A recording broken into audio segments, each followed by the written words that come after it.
Қайырлы күн баршаңызға. Бүгін классикалық бисквитті дайындаймыз. Құрамына ешқандай қопсытқыш, сүт немесе май қосылмайды. Жай ғана жұмыртқа, ұн және қанттан тұратын өте нәзік болып шығатын бисквитті дайындаймыз. Алдымен таза құрғақ ыдысымызға бөлме температурасындағы жұмыртқамызды салып, қантымызбен жақсылап миксермен араластырып аламыз. Бастапқыда миксердің жай жылдамдығымен араластырып барып, сосын жоғары жылдамдығына қосуға болады. Қанты толықтай ерігенше 7-8 минуттай жақсылап миксерлейтін боламыз. Қанты толықтай еріген жұмыртқалы массамызға жоғары сұрыпты ұнымызды аз-аздан сала отырып, осылай венчикпен немесе күрекшемен араластырып аламыз. Бірден ұнымызды бірден салып жібермейміз, өйткені жұмыртқа басылып қалады.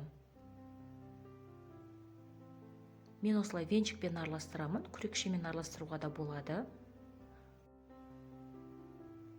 Енді жұмыртқалы массамызды пергамент қағазы төселген майланған формамызға салатын боламыз. Менде 26 сантиметрлік форма.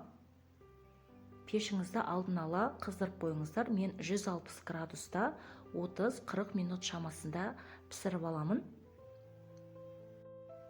Алғашқы 30 минутында мүлдем есігін ашуға болмайды духовканың, яғни ыстық температурада тұру керек. Массамызды осылай 1-2 рет сілкіп, духовкаға саламыз. Көріп тұрғандарыңыздай бетіне дейін көтерілді. Енді ыстық күйінде бірден алмай, кішкене духовкада 10-15 минуттан ұстап, сосын барып кальцосын алып тастаймыз. Мен сіздерге қазір көрсетемін, яғни толықтай ортасын піскен немесе піспегені зубочисткамен тексеріп көріңіздер. Егер піспеген болса, онда зубочисткаңызға қамыры жабысып шығады. Міне көріп тұрғандарыңыздай құрғақ. Толықтай суыған бисквитке крем жағып қолдануға болады. Ас болсын.